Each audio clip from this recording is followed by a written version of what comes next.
Hi everyone, and welcome to our new webinar session at ETAS. My name is Anthony, I'm Customer Chief Engineer, and I will be today your moderator. So today we are going to have a deep look into measurement, calibration, and validation.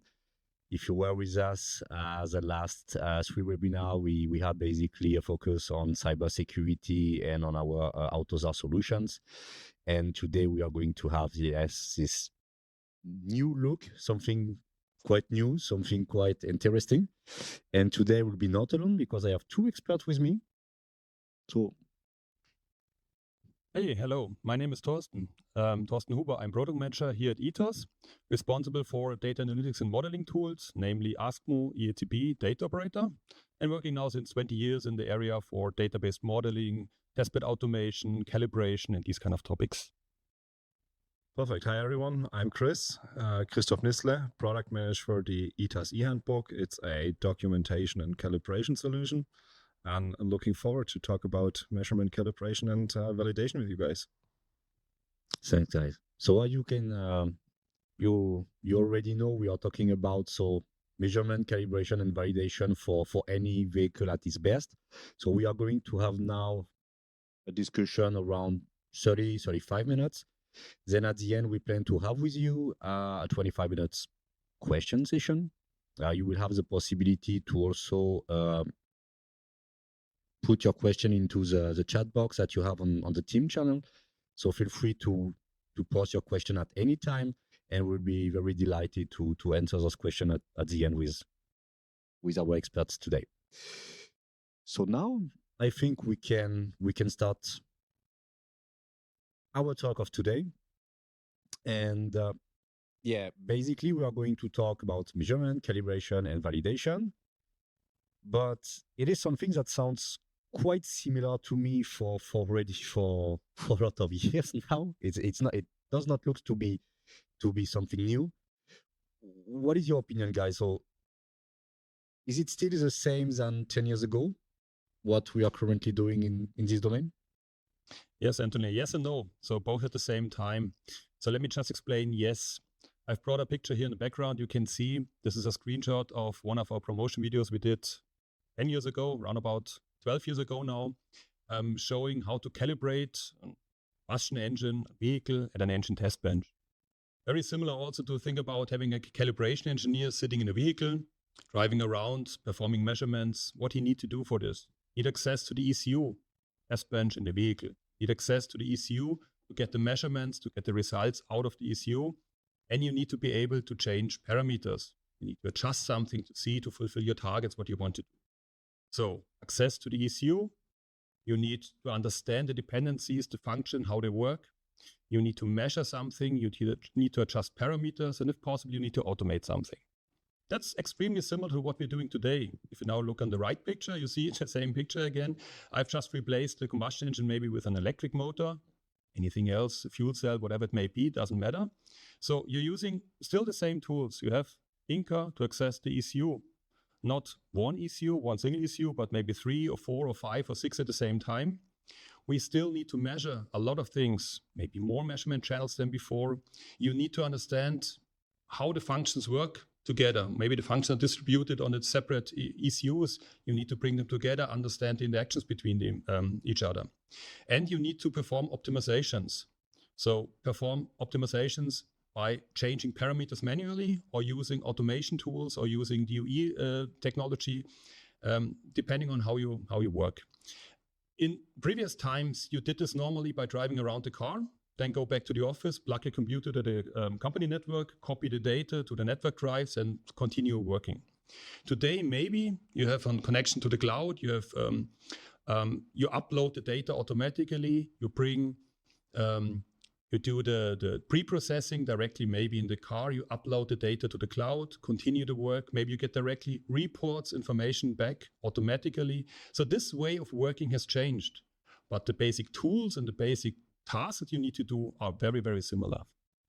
Well, you said maybe it's more than one ECU, right? So I think it's not just maybe, it's become quite more. And that's actually where the no comes to the table. So it's not everything the same.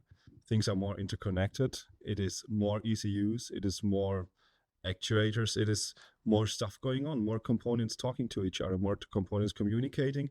It is more suppliers involved. It is more tool distributors involved. And you're at a situation where you do need partners, you do need colleagues, you do need suppliers that move jointly with you from an existing practice of calibrating into newer practices where you try to, where you try to manage this everything that became more. Yeah, exactly. And this is really something where our tool development needs to follow. We need to listen to what really is needed in the market, what the customers want, where are the pain points, to extend our functionality, to improve our functionality, to be up to date. And this directly involves always more data, faster. Everything is more and faster and more complexity. This is something what we need to manage and need to master. And just giving some numbers, if you think about a classic DOE approach 20 years ago at the engine test bench, we had some hundreds measurement points, 500, 200, 1,000, maybe if it's really a lot, then 1,500. Today, we are sometimes talking about a lot of 10,000 measurement points that we need. The number of channels have increased, the number of parameters have increased. Already mentioned also the number of ECUs. Check this again. So in previous times, we had 1, maybe 2 ECUs running at the same time. Today, it's kind of standard to have 3, 4, maybe 5, 6, up to 8, 9 ECUs that need to run together. They need to interact together. So you need an integration platform that you bring together the informations from multiple ECUs at the same time. You need to manage this and need to be able to really control what happens. You need to synchronize the informations between the ECUs. That's extremely important. But again, the tool itself is basically still the same. The way it is used for the user, as you can see it, it's kind of still the same, but the technology in background really has changed dramatically. This is a big change in what we are doing, even if you see the basic tasks are the same, completely independent from the combustion engine or from the propulsion system that you have. And would you have some features, some numbers to share with us in order to underline basically what we discussed to make this a little bit more concrete? Yes, of course. So one typical sample, and in product development, we often talk about jobs to be done. What job does an engineer need to do? What needs to happen to solve something? And one job our engineers need to be doing is understand dependencies between OEMs, between different tiers, between suppliers, between different functions in ECUs, which mean they don't just look at one piece of ECU documentation, like take a calibration guide. With eHandbook, we have a solution that makes this interactively, but think about a 55,000 page PDF. You have one. Think about now you have 5 of those, right? So this is a typical number. You have 5 ECUs, you have hundreds of ECU functions, and you need to understand its interconnectivity. So you need to manage this complexity. So here we're talking about thousands of ECU functions to manage. So you drive me just maybe to another question, because based on what we discussed some seconds ago, there is a need for developing faster, for being able also to start development earlier, and we have more and more system interacting with each others. And on the other side, here we increase the complexity, but on the other side, we have less time for testing the systems, and we have also less vehicles available for this. So how can we manage this all together? Because, more on the one side and less on another side. Yeah, you're right. And it's actually, depending how you see a class being half full or half empty, right? But we have less time, less budget, more time pressure. So that's the typical situations. We want to get to market quicker. We have more things to take care about. We have more parameters to read, more problems to solve, more root causes to analyze, more signals to trace. And we dramatically need to reduce efforts in order to manage that complexity.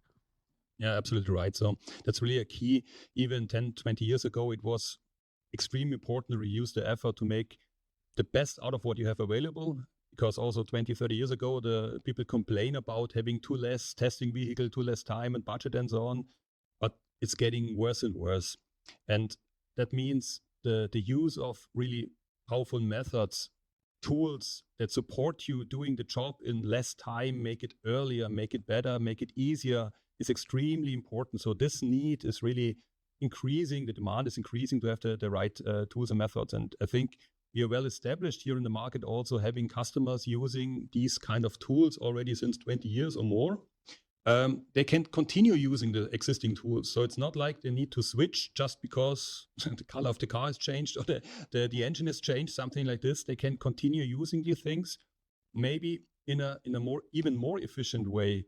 And lucky everybody who has started 10 or 20 years ago and is really familiar with the tools today, instead of now stepping in and need to learn all the things that are necessary to use the tools. But that's for us, for sure, extremely important to have it as user-friendly as possible, that the entry to such solutions is extremely easy. And basically, it looks so to be more. So it looks to be more, but need also to be done quicker. So maybe my question to you, or it looks like simulation and virtualization and automation seems to play here a key role. So do you see this like this as well? Yeah. I couldn't agree more, but this is like a two-sided sword. It's not too easy. So the picture isn't black or isn't white, because when you talk about non-physical approaches like virtualization, of course we want to learn more before we actually can get into a physical validation scenario. But we also know that nothing will fully replace reality. Well, we know that by now. Well, we can have the vision that it might at some point. But we have recent examples, like pinnacle of technology when it comes to automotive, hopefully is Formula One. And they've reduced manual testing efforts on the track massively in recent years, going to CFD simulations massively more in compute time, having the result that a race team hits the track with a car that's not working for 2 straight seasons, and they don't understand why. So there's pitfalls in virtualization. You cannot really replace reality. That also means things like data volumes become a bigger problem as well. When you talk about virtualization, right? You want to mine that data, you want to understand that data. And also when you go into, you want to automate more, things like bandwidth and cloud technology play a role. Maybe you'll be able to reach your physical testing process from remote access.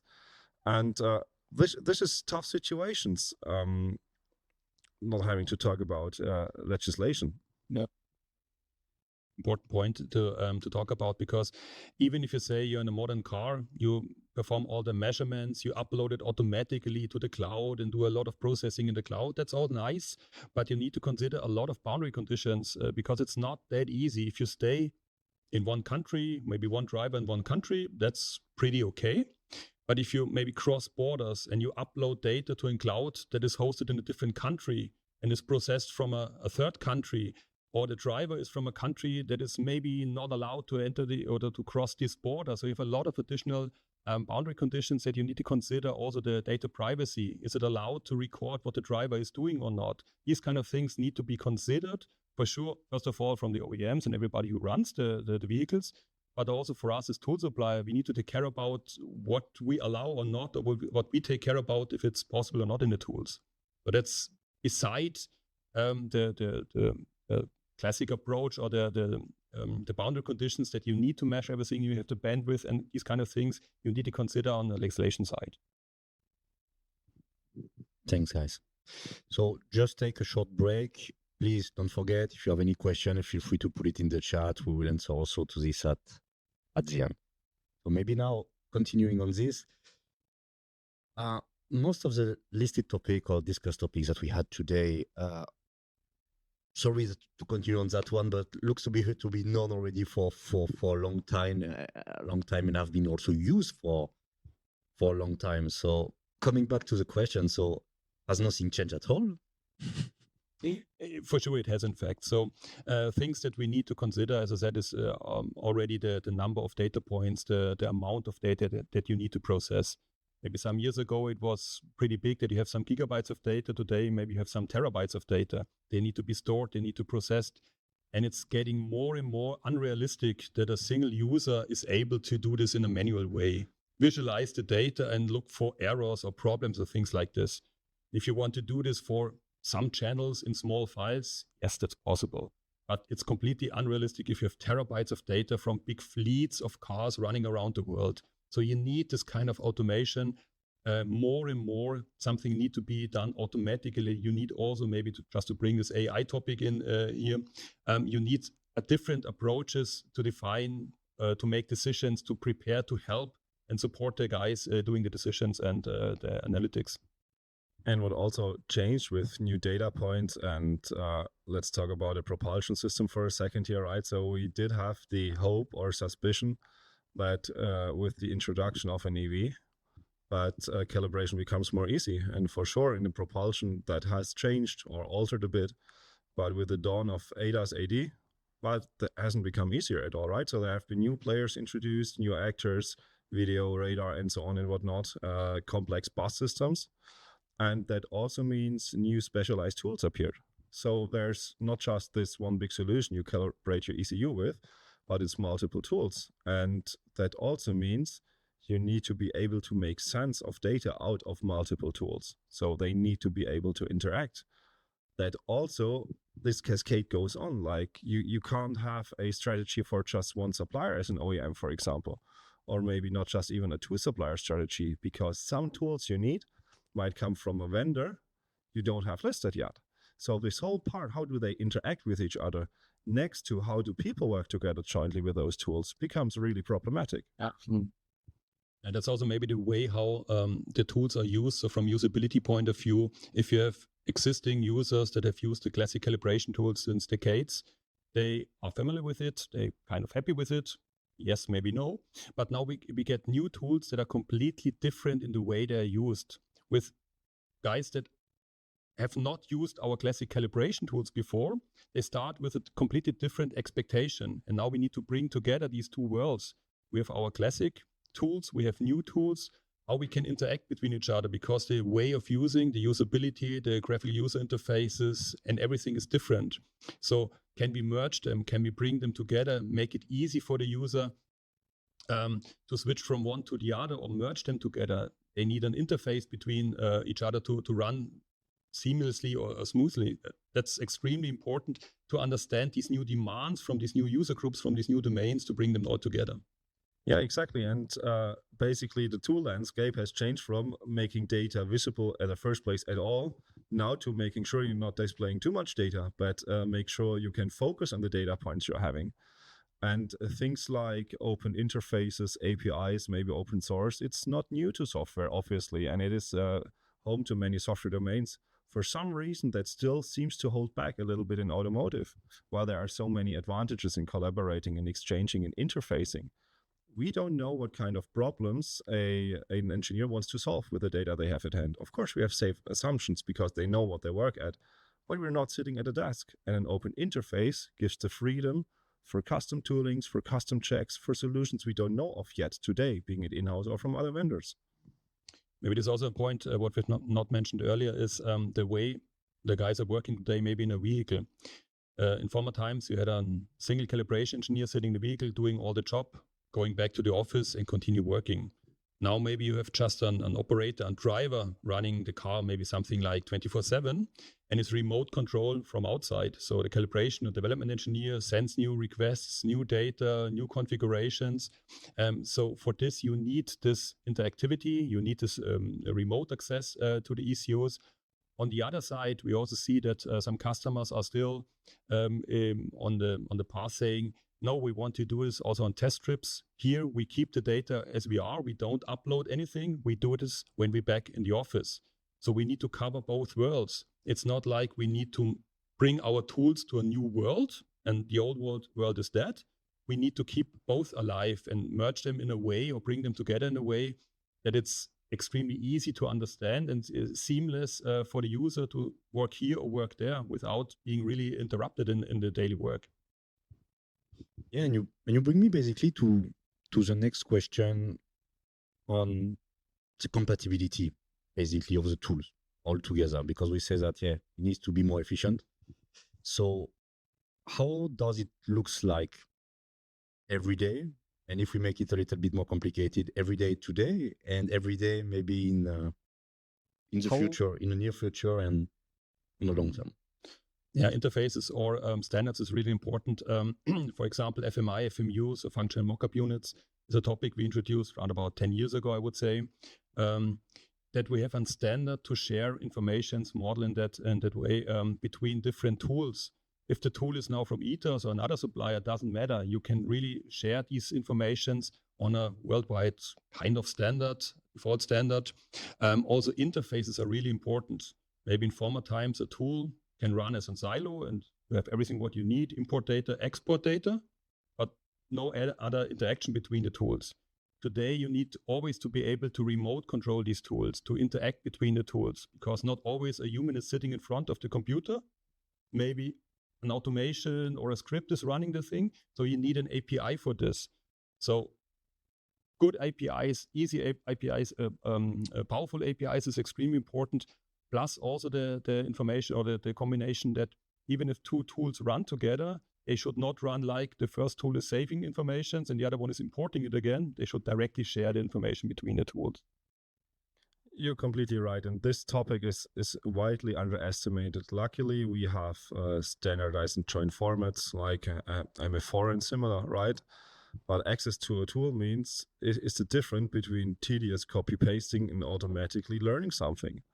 And looking at the future, frankly, we don't know what we don't know. But we can very safely assume that there will not be a time where it's less data than today. We can safely assume that dependencies will increase. It's more vendors, it's more engineers, it's more parts in the vehicle, it's more ECUs, it's more ECU functions. There is more stuff coming our way. That also means the tooling possibilities will increase.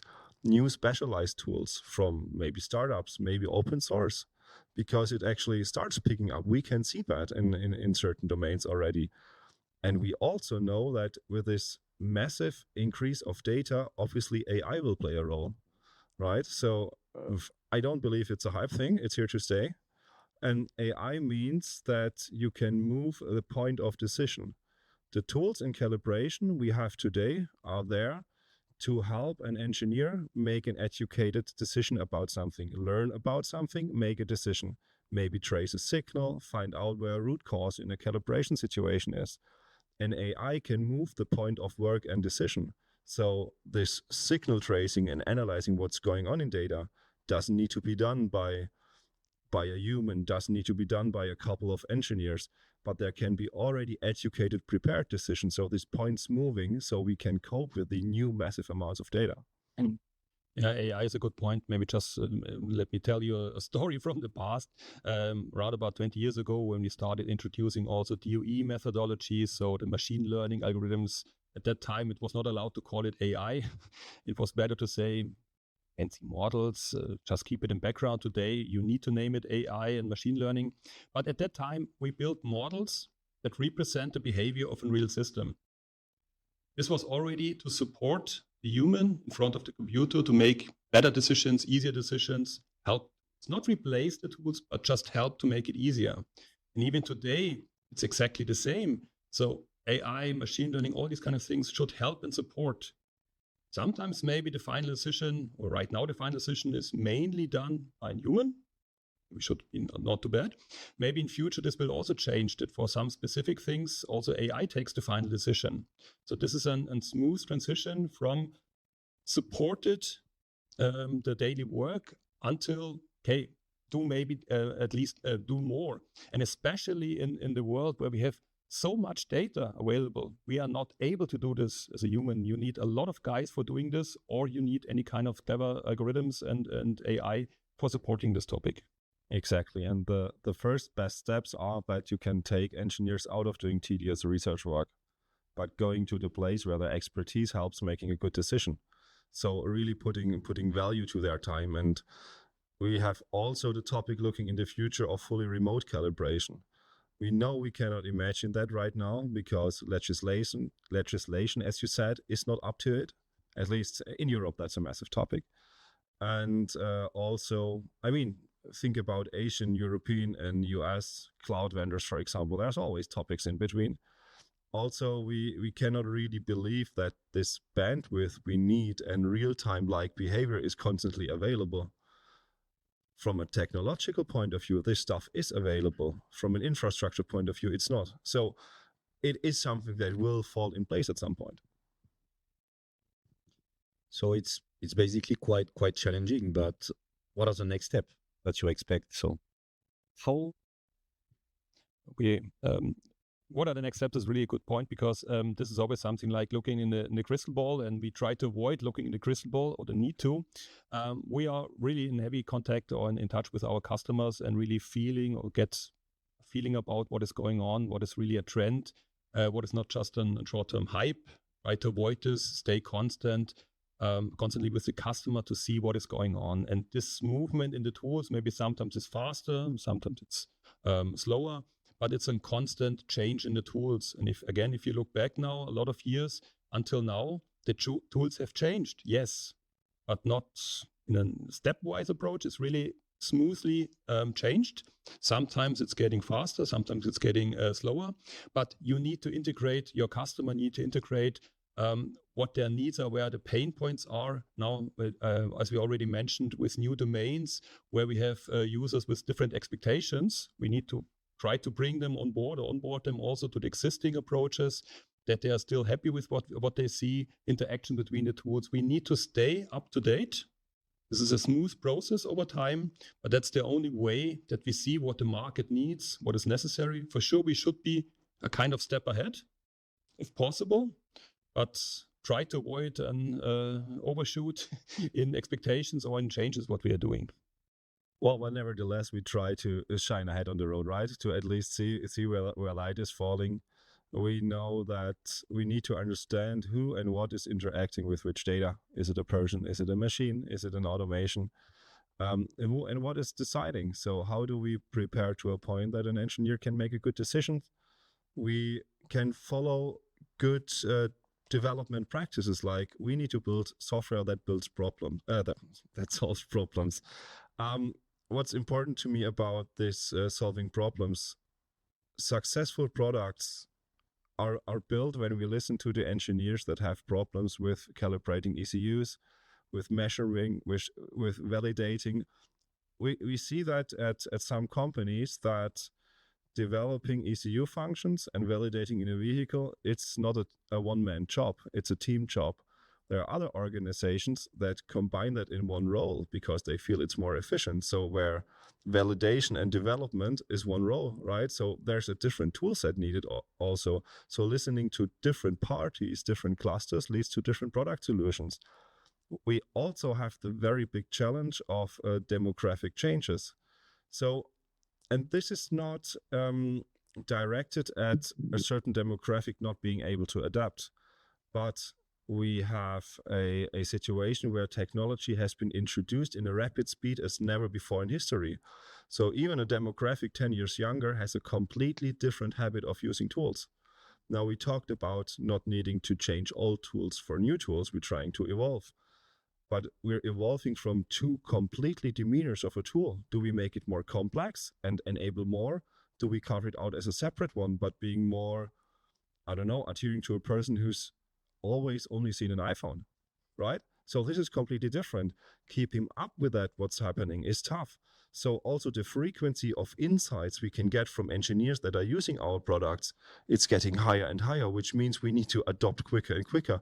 So the whole complexity of the situation is actually reaching us as well, and providing those tools. And in my opinion, the only thing that helps us forward is to stay user-centric, right?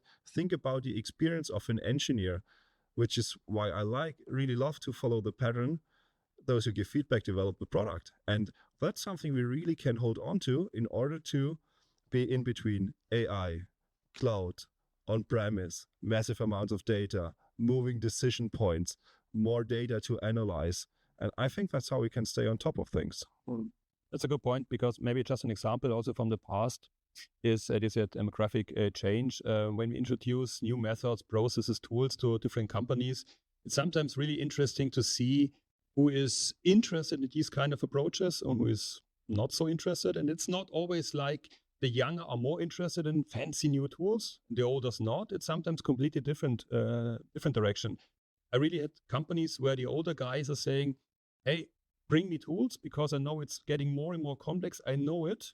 I want to survive. I want to get support from tools to make my life easier. I'm not that kind of arrogant saying I'm the best. I can do everything. I don't need tools for it.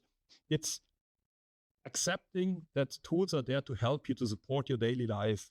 And then in combination, if the tools are user-friendly and nicely to use and smooth with the interaction with other tools, we are perfect. Thanks, guys. So now I propose to have maybe a takeaway for our attendees here today to make a close-up of this discussion. So takeaway is quite easy, I would say. Basically what we experience with the ICE, so internal combustion engine, is more or less the same for the electric vehicles in general. Constantly we are getting less and less test vehicles available. We are going also to get less time for development. We get also cost constraints and the need for tools and methods are here really needed by the market and by the actors on calibration validation market.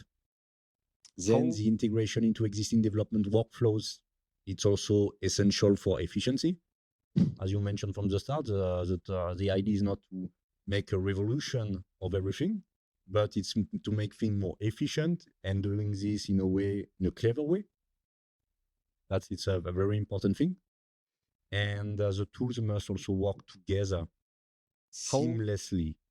It's really important also this word in the middle, because of course when you're using a lot of different tooling and you try to make them work together perfectly, it's important that it's smooth. Otherwise, it's not efficient, of course. And at the end also maybe using also new technologies like clouds, like AI, in order to change the way how tools are used internally in the teams. And it will also help you to change how decision will be taken also in the future. So that's why here's the big picture and the takeaway we would like to give you as well. Things to think, and also in order for you to challenge us maybe a little bit now in the Q&A session. So I would say let's have a look. If you already asked some question, maybe I will give you 1 or 2 more minutes in order to have a look on this. I bring my own question. Sorry for this, but maybe it will get you a little bit more time to think about yours. So I would like to ask you guys, I don't know who want to take that one, but how will virtual testing impact traditional calibration process? Would be something very interesting to. Yeah, that's an interesting question, because maybe it's not only how will it be, or it's more also in the past. So it always has an influence on the calibration process. We are far away from the classic calibration process, just sitting in the car doing the manual approaches, and that's it. You always need models, simulations, wherever they come from. And they make it easier for you, or even possible for you, to start very early in the development process, sometimes even without having a real vehicle or a test system available, to do the first assumptions, the first calibration steps, development steps, outlooks, and so on. So this is extremely important for the front loading to make things earlier. This is essential. And on the other side, it's also like, if you have done such virtualization, you've built the mods, you can reuse the models, maybe also for the next project. So you have built models from this previous project, and you have available in a standard format. In best case, you can reuse it for the next project to get an outlook, to get a prediction what happens. So that's extremely important to have these things available and work on a daily basis with these kind of things. And by that, you want to make sure that your first data set, once it reaches the physical world, is actually as precise as possible already, right?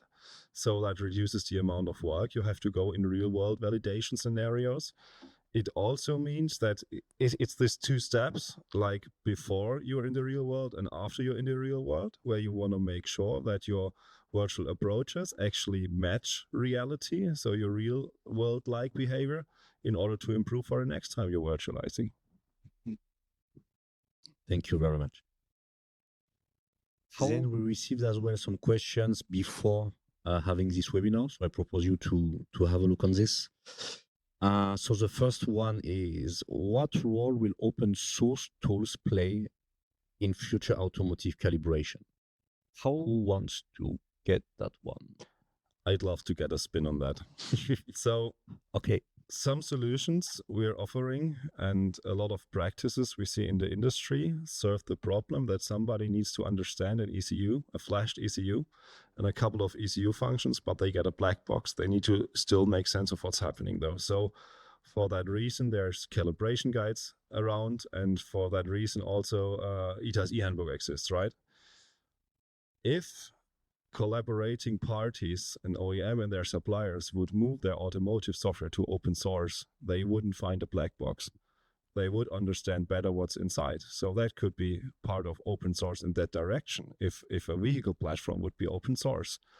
We also know from open source in other domains, but security issues are less frequent than in closed source, because an open source community collaborative crowd discovers and fixes quicker. We could look out to see if this also applies to safety. Imagine a piece of software, being it written in C, Rust, whatsoever, running in a vehicle. A safety incident is discovered by an open source team at one OEM, and it helps all the others as well. This is not about competitive edge. This is about making sure nobody dies. Well, this would be amazing. Indeed. Thanks a lot.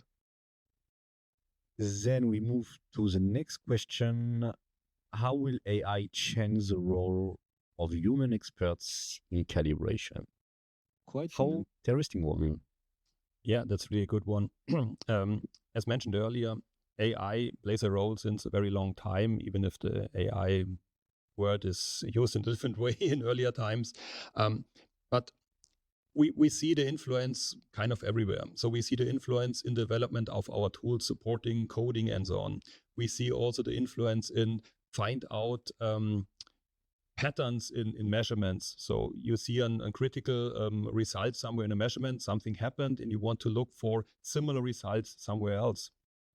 Here AI can definitely help you finding out the right things, make it easier to get access to terabytes of data to find exactly the things that you need. So this way of getting faster the information that you need to make your final human decision, what to make out of it, is extremely important. But also as a small outlook to the future, as we said earlier also, AI could take the role for making some decisions. When? It's mainly maybe a legislation topic, if this is finally allowed or not, and if the customer can bring it to the ECU. We've seen this also if you have an OEM running simulation models or models, black box model on an ECU. You need to for example, go to CARB and explain what happens. They trust you or not. So you need to explain what happens. Where does the data coming from? It's a black box model. And I think in the same way also for AI decision making in other solutions, there's a lot of legislation or the topics that need to be solved. How we can make sure that everything works well, that we can trust the things, who is responsible, and these kind of things. So it will definitely change, but there are a lot of open questions we need to solve. And of course, we're dreaming of full automatic calibration, right? So because we have measurement data, we have experiments, we have simulations, we have real world scenarios. Like we have a lot. So theoretically, we have the control logics. Everything theoretically is there. And for some reason, probably reality, we still can't make it happening automatic. We still have, still, it sounds like I want to get rid of it. That's not the point. We do have the human in the loop. Why? Because we need expert oversight. We need safety insight. And as of now, this is not delivered by AI, but it's prepared so we can make that oversight happen better. Thanks a lot, both of you. Then, next question. How can automotive companies ensure data privacy and compliance in global cloud-based operations? Ooh. Yeah, that's not a fun question. You get it? I get it. Okay. It's something calibration engineers shouldn't need to care about, right? So what it means though is if you're building an organization where multiple teams, multiple suppliers, vendors jointly work together, deliver ECU software, deliver ECUs, calibrate and try to make a vehicle as successful as possible, a lot of infrastructure is involved. That means you don't just need technical experts. You don't just need your organization to be able to process the data. You need attendance to governance of that data. You need attendance to making sure you're allowed to use the data. You need to make sure your data flows are adopted to changing regulations. And this is terrible, but it means things like a software factory that moves out good calibrated ECU software also will have to pay attention to that topic. Was not an easy one. Then we go through the last question we received previously of this webinar. What is the calibration required for battery ECU? That's an interesting question because I think this is pretty obvious that this question arises because when we change from ICEs or internal combustion engines to any kind of battery electric vehicles, you need to care about the new components. And even calibrating a battery maybe is not the right wording in that sense, but taking care about what happens with your battery, how to control it. So the BMS, the battery management system, need to take care about that the battery works always in bestest possible conditions. So preheat the battery, cool it the battery, bring it to a condition that it runs always in bestest possible conditions. And this is mainly a thermal problem in combination with all the others. So thermal management is really, really important for EVs, from the inverter, from the e-motor, from the batteries. So calibrating batteries is the most important topic here is take care about the thermal conditions, plus the conditions, how fast can I charge or uncharge a battery, what I need to do that the range of the vehicle is as good as possible, and at the same time, the lifespan of the battery is good enough and acceptable from the customer. And one just feedback here also, when we introduced around about 10 years ago our ASCO Dynamics for transient modeling, building the AI models for transient modelings, one of the first customers was using ASCO to build a battery model to integrate this black box blend model in their BMS control strategy development. So it's important, it's crucial to have such a model available to do all the calibration around it. That's the important part I would see for the battery management system, where the calibration is directly affected. Thanks a lot. And now I see that basically we'll continue with you because we have another question pretty close to this topic into the chat. For battery and battery management system as an ECU, how can virtual validation and calibration help on this? I think I already kind of explained it directly before reading this question. When we build a blend model of the system, of the battery, of the e-motor, of the inverter and so on, and run them together, we have our virtual environment, we have our front loading. So before we really have maybe the change component, we can do this calibration. You can integrate it in other simulation environments. You have it available for your daily work, whatever it means. And so for validation, you can use the blend model just to test different scenarios. Charge extremely fast, do this 100 times in a virtual environment. You don't need the real battery anymore. So the components are out of the game. You can do this fast and easy in your simulation environment. That's for validation, for example, or just for testing. And for calibration, again, if you have such a model available and run it in combination with your BMS system and see what is the best approach to get the data or get the information out of the battery, how to use the battery in best way in the vehicle. Thank you very much. So it was our last question today. Basically, I think we hope that you really appreciate the talk we had today. It was very important for us to give you this hint into what is validation, calibration, and also measurements, because we see currently on the market the current trend on the SDV, where we try to push the limits in order to develop software, to bring software factories.